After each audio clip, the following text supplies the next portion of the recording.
সাংবাদিকতা এটা একটা মহান পেশা, যেটা সবার বলে থাকে যে সংবাদপত্র হচ্ছে সমাজের দর্পণ, সেটা আপনারা সবাই জানি। আপনারা কালোকে কালো বলবেন, ভালোকে ভালো বলবেন, মন্দকে মন্দ বলবেন, এইসব যে আমি একটা লিখে দিলাম, এই একটা লেখার ফলে যে একজনের কত মানসিক একটা চাপ সৃষ্টি হতে পারে, কত কিছু সৃষ্টি হতে পারে, এটা মানে যে ভুক্তভোগী না সে বুঝবে না।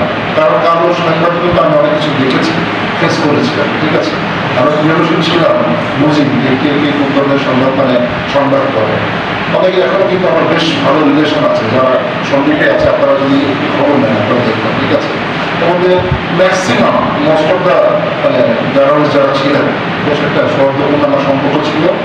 কারণ আমি কালোকে সাদা বলি, কালো আমি প্রেস ক্লাবেরও মেম্বার ছিলাম, তাদের সাথে কথা ছিল। এটা আমার ছাত্র জীবনের ঘটনা। সেই হিসেবে হয়তো এখানে যারা আছেন সাংবাদিক, তাদের আমাকে সিনিয়র সাংবাদিক না, যেহেতু আমার স্টার্টিংটা হলো সেই 97 বা 98 এই জায়গায়।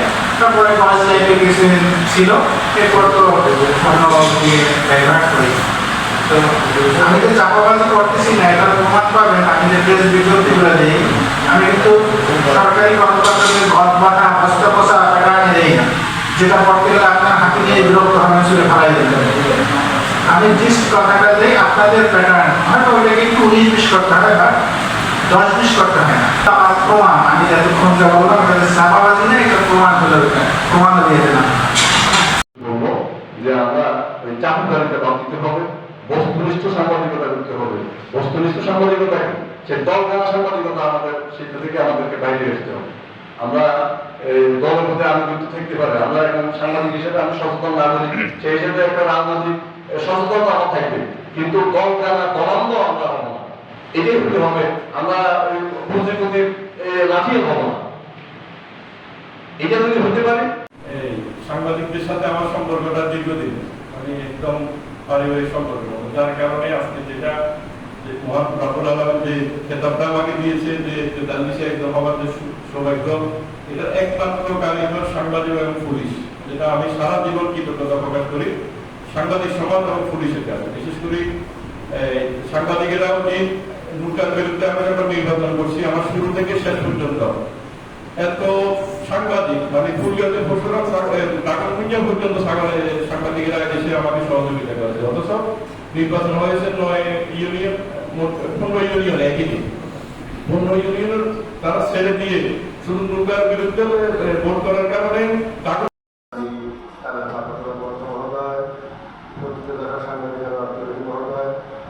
আমাদের চেয়ারম্যান মহোদয় এবং অধ্যক্ষ মহোদয় সহ সম্মানিত সাংবাদিক ভাইরা, আসসালামু আলাইকুম ওয়া রাহমাতুল্লাহ। সভাপতি, যার কারণে আজকে ব্যানারের সংবর্ধনা শব্দটি যুক্ত হয়েছে। এই অঞ্চলে যখন কোনো মানুষ সাংবাদিকতা জড়িত হয়, মানুষ একে অপরকে বিশেষ করে থানায় তথ্য জেলার বিশ্বখ্যাত মানুষ হতো, ঠিক তখন এখানে সাংবাদিকতা করেছেন এবং সাংবাদিকদেরকে সংগঠিত করবার চেষ্টা করেছেন। আব্দুল রহিমের উপরে আমার ব্যক্তিগত পক্ষ থেকে ধন্যবাদ জানাই, কৃতজ্ঞতা জানাই সবাই আজকের অনুষ্ঠানে সফল করবার জন্য। ইতিমধ্যে অনেকে অনেক বক্তব্য রেখেছে, কথা বলেছে, নিজেদের অপারগতার কথা বলেছে, নিজেদের আত্মকলহের বিষয়টি উঠে এসেছে এবং আমাদের যে দুর্বলতা সেই দিকগুলো উঠে এসেছে। আসলে আমি আমার যোগ সাংবাদিকতা ঢাকায় ঘোষণাকারী, বর্তমানে ফেরি, আমি কোথাও কখনো সাংবাদিকের বিরুদ্ধে যাইনি। আমার কাজটি প্রথম হচ্ছে দেশ এবং দেশের মানুষের পক্ষে, সেটা হতে পারে আমার বিরুদ্ধে, সেটা হতে পারে আমার ভাইয়ের বিরুদ্ধে, সেটা হতে পারে প্রশাসনের বিরুদ্ধে, সেটা হতে পারে যে কোনো একজন সিনিয়র সিটিজেনের বিরুদ্ধে। আমি যখন দেশের পক্ষে থাকি তখন তার বিরুদ্ধে হচ্ছে আমি সেই জিনিসটা চিন্তা করি না। এই জন্য আমার জন্য সবসময় সব সরকার, সব প্রশাসন আমার জন্য বৈরী প্রশাসন, আমার জন্য বৈরী সরকার। কারণ আমি কখনো কোনো জনপ্রতিনিধির কাছে যাই না।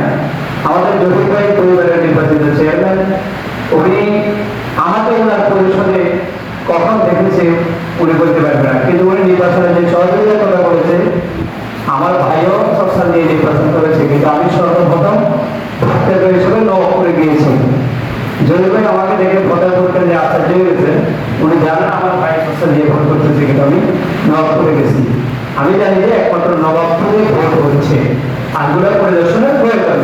এই জন্য আমি জবাব করে গেছি। যাও অফিসার ইনচার্জ মহোদয় একটু আগে আমার সাথে পরিচয় হলো। উনি আসছে সম্ভবত 6 থেকে 7 মাস, কিন্তু আজকে প্রথম ওনার সাথে আমার হ্যান্ডশেক হয়েছে, কিন্তু কথা বলেছে প্রতিদিন বহুবার। এই হচ্ছে আমার কাজের সিস্টেম। ইউনো মহোদয়ের সাথে শুধু হোয়াটসঅ্যাপে শুভেচ্ছা হয়ে রয়েছে, এই প্রথম দেখলাম এবং যোগদানের প্রথম সপ্তাহে আমার সাথে দেখা হলো। আসলে সোনারানি এটা ভৌগোলিক কারণে আমাদের দোষ অনেকে বলে, বা অনেকে বলে এখানকার মানুষজন তেমন ভালো না, কিন্তু আমি ভৌগোলিক যে সমস্যাটা সেটাই বলবো।